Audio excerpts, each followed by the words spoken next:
36. Là-dessus, Jésus alla avec eux dans un lieu appelé Gethsemane. Il dit aux disciples, asseyez-vous ici, pendant que je m'éloignerai pour prier. Il prit avec lui Pierre et les deux fils de Zébédée. Pardon, papa, 36 à 40. Merci. Le reste, 37. Il prit avec lui Pierre et les deux fils de Zébédée. Et il commença à éprouver de la tristesse et des angoisses.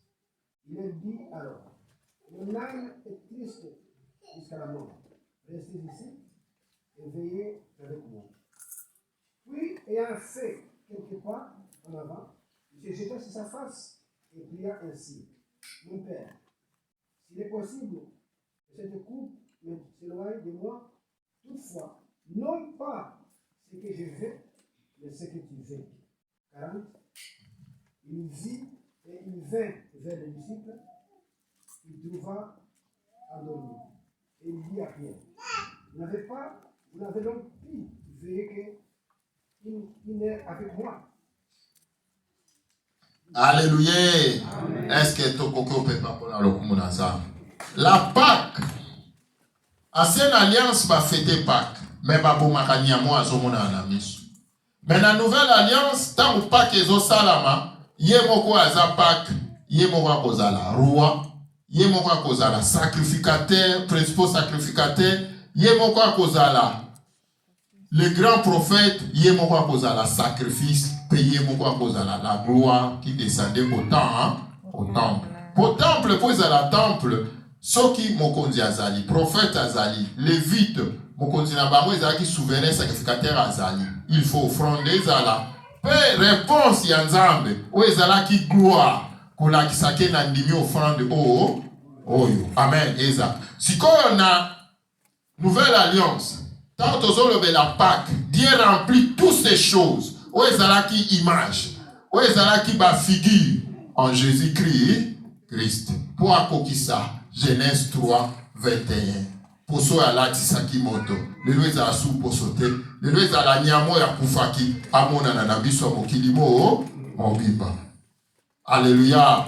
Sikoyo na Pâque ya liboso, to comprendre, ezalaki pour l'Israël. Na tinete la libération de l'esclavagisme. Zabazo binsa bango na bohu na bohu. Mais na Pâque ya mibale, tango to tangi. Matthieu 26. Kuna toye ko comprendre. Eza lisu pona Israël était, mais ça pour toutes les nations. Amen. C'est que biso ba Congolais toza, ba Angolais baza, ba Burundais baza, ba Rwandais baza, ba Swamalainen baza, bikolo nyonso moki ya mokili. Natinete, ceux qui sont choisis et appelés par Dieu. Frère, to bikangolu oyo, peut-être l'engagement d'un chacun de tous les jours pour ne pas vivre comme le monde. Amen. Dans cet engagement, Yesu Masi a lobi posa na ngaite me posa na wesa anini et kokisama. Dans cet engagement, azu même bango, amemi bango basa anini basambe. Dans cet engagement, ngana otozo comprendre des engagements majeurs. Des hommes ma biso poto sukisa ya na biso. Anyo kwa maki, andimaki mpasi, nyoso nzamba kanga eko kisama. Amema des engagements. Est-ce que si au bongo la motem, la majorité to boloba to bongo la motem, est-ce que ces engagements marchent avec toi? Tant que les ont fêté Pâques, est-ce que yozo mimona isengo na motema no ko zamwa na nzamba? Zoko ko mimona isengo to lo banayo engagement mibale. Engagement liboso eza parce que dans toute ta vie et tous les jours de ta vie, tu vas garder et pratiquer la parole parce que c'est le pain. Amen. Quand on lit que là, on te le dit, on Yesu, peut makila Yesu. Mais nous, on va l'obliger, on lit qu'à l'île par Micolonion, nous sommes batinda yote. Il y a un vezali, lipa, au temps la Bible à Micolonion, au combat la malobanzambe Micolonion, talatina pati. C'est ça le premier engagement. Oh, ils ont ça l'engagement d'un chacun. Car, tous a recommandé na yango, na tinete moko na biso, toko samba liboso asa. Mutakoya ko samba bisika na yo, Mutako samba bisika no. Siko po sosolango ezande lelo tozana pema. Ozo tanga maloba nzambe ndenge nini, ozo batela ngo ndenge nini, ozo salela ngo ndenge nini. C'est ça le pain qu'on partage chaque jour. Nandako na bisiko vandi kimia na téléphone na yo rempli sa Bible ba loko totiaka na Bible na téléphone ozwa quand même etango akotanga posenga na makasi otambola ndenge malongo ezosenga okoliaka la nyo mobimba. L'engagement mibalo ekotambola na biso chaque jour na Pâques. Ezali ete devant les épreuves, devant les tentations, ngana yo toko bénéficier pe toko publier les œuvres de la croix. Amen. Toko leka na vie ya sacrifice na ndenge nini. Ata makambo apasi to décida moyen to tika liloba nzambe ezate bilia na biso. To décida moyen to tika nzela nzambe ezate. Nzela nzambe ça d'abord l'engagement que toi et moi nous avons pris devant Dieu. Ozo engagement ni liboso nzambe. Soko ozo engagement pour se payer sabat, to se payer sabat. Mais soko ozo engagement pour se payer nzambe, c'est d'abord au fondé. Amen. C'est ça, il y a moïse mais ma biso to comprend ces deux engagements et tambola qui n'a pas yéko. Il y a mon a vu mon biba ba yéko. Ata ba pharisien ba telemeli bako. Bazala ki bité na likambo moto moya sosolambo izate. Amen. Parce qu'il mangeait l'agneau et bazala ko mela. Makina na yesuma masia. Eza physique boyete, mais ça spirituel. Agneau kama ki pona biso. Nyonso e salamaki. Denga na otoso sukisa mate ya na biso. Na kosukisa mate ya na biso ndeko na nga tozo comprendre. Pâques ezalaki esalamaki mbala mibale ya liboso ezalaki Israël bafetaki yango en Égypte tokomaka ngo sans S. Pâques ya mibale Yesu Masiya ntango aye na mokili avant akufa na ekulusu ye mpe afetaki Pâques ya liboso. Ntango akufeli biso nde akomi Pâques ya solo mpona biso. Moye tofete lokola Israël eza lisusu te. Et comme ici, quand on vit dans biso mobimba, ce qui l'ingombe est organisé. Quand on mokili mobimba est organisé par, et ça, pour biso basali, to rappeler l'ingomba, que c'est notre engagement. Amen. C'est notre engagement de tous les jours. Et ça, natina, to rappeler la cabino, c'est notre engagement de tous les jours. Yoko feta moté, le collège amko la Pâques, to robomantapa, to robomangombe, to roliana ndaku. Mais yoko feta ngo, kotala kavina, yo liboso liloba na. Est-ce que vous avez Est-ce que vous avez vraiment engagé à ta passe à ta bise? Yoko tika nzambo te. Lelo ebele kati na biso batiki. Bakoti binzambe nzambe. Ebele kati na biso batiki. Bakoti banzamba bukoko. Évangile à banzamba bukoko. Surtout na ba jeune. Ils ont même pas tout belé. Mais quel engagement au soi. Pour tout ce qui s'est maté à Nabiso. Frère, sœur. Tokoya kososola. Lokola libota nzambe. Mukilo eza na makambu ebele.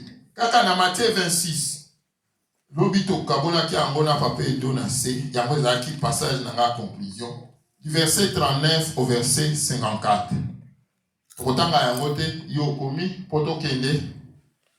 Tokotanga Matthieu 26 mais on continue yango de 36 à 46 virgule okena yango ti na 54. Bayuda batali ne kulusu. Balobi me oyo abikisaki bato yende afongola kimiso abaveugle lelo ekomi tour na ye asa nini amibikisi bazoye bate likamoni nezoleka mengana yo toza rassemblé na oesika tozo sosola likamoni ne lekaka mokolo ya yango bato bazalaki bato esengo ezalaki bayuda bayekoli bazalaki bato ama ya mawa mokonzi atiki biso mengana yo lelo toza bato toza nina esengo nina mawa toza bato tozo réfléchir sikoyo mokonzi opoza na biso il faut les engagements ça na biso droit ezalo esenge na nzela na biso poto kokolo baza na biso soki mokie tokokolo bape aza na biso te mais soki to bateli ba engagement to sili lo bazambe to tie ordre na ba vie na biso ya kotanga lilo bazambe ya kobondela pona oto zotanga pe ya koyeba ata pasi ata bisengo ata mate ya ndenge nyonso ezoleka na mokili oyo ngana yo totika nzela nzambe te tokotele mangwi pe tokokoma bible elobi baoyo baturnaka regard vers ye bazalaka rayonner de joie. Amen. bazalaka rayonner de joie. Frère, sœur, ngana yo simaya makambo nyonso mokili ezolekisa soki kaka ntango apaka esili mokili esalini ebosanya. Mais ngana yo la réflexion et tout le jour parce que tozalaka na paki mikolo nyonso. Nde na boye passage na biso asuka tozosukisa nango 1 Corinthiens 5. Nde awa okososola ntango tozolobela Pâques, le monde parle du Pâques comme fête, mais nous parlons de Pâques comme Jésus-Christ. 1 Corinthiens 5, les versets 7 à 8. France, ntango balobelaka Pâques, ezosangisa bikolo nyonso, ezosangisa mabota nyonso. Mais ntango tozolobela Yesu, tozomona même ndenge bato bazoka wana. Amen.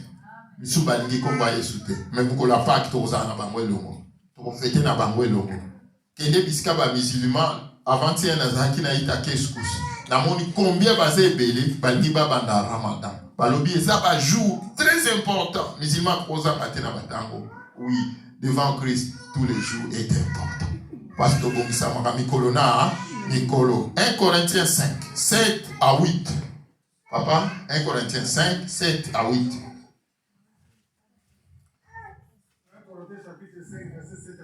Merci, ma frère. Faites disparaître le vieux levain, afin que vous soyez une pâte nouvelle, puisque vous êtes sans levain, car Christ, notre Pâque, a été immolé. Célébrons donc la fête, non avec du vieux levain, non avec un levain de malice et de méchanceté, mais avec les pains sans levain de la pureté et de la vérité. Amen. Amen. Zamba Pabolo Papa. Christ, c'est notre Pâque. Tant que nous voyons la Pâque, nous voyons Christ dans nos vies.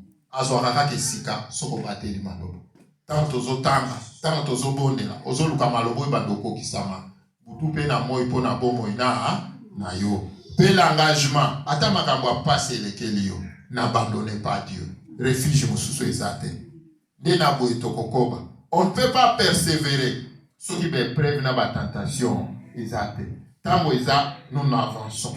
Ceux qui ont reculé, au souka, au zonga li soute na nzela. Christ est notre Pâque. Les vins à ma baie, toutes les pâtes au ekoti farine to les vires à ma baie, to zo monezo vimba. Mais na tango Pâque babane ko lia lipo ezanga levi. Lipo ezanga levi Bible signifie en lokola vie o ya pureté et ya vérité. Batela. De tango tozotele.